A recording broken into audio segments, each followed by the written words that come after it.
سورۃ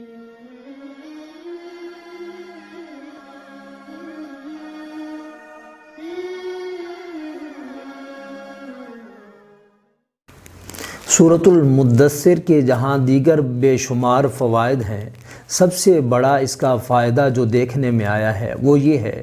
کہ اگر آپ کا کاروبار اللہ نہ کرے زوال کی طرف چلا گیا ہے، آپ کا روزگار زوال کی طرف چلا گیا ہے، آپ کا سکول، آپ کا کالج، آپ کا مدرسہ، آپ کا دینی کام زوال پذیر ہو گیا ہے، اور آپ چاہتے ہیں کہ دوبارہ سے وہ اٹھ کھڑا ہو، وہ کام دوبارہ سے وسیع بنیادوں پر اور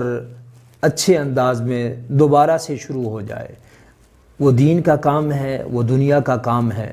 دینی ادارہ ہے یا دنیاوی ادارہ ہے، دینی کام ہے یا دنیاوی کام ہے، آپ کے رزق و روزگار سے تعلق رکھنے والا کام ہے یا دیگر جس بھی معاشی معاشرتی شعبے سے تعلق رکھنے والا کام ہے، اور اس زوال کا شکار تھا، اب آپ چاہتے ہیں کہ دوبارہ از سر نو وہ مستحکم ہو اور مضبوط بنیادوں پر کھڑا ہو جائے، تو سورۃ مدثر کی تلاوت کرنا آپ کے لیے بہت ہی مؤثر ہے، بہت ہی مجرب ہے۔ ایسے تمام افراد جو دینی کاموں میں بھی چاہتے ہیں کہ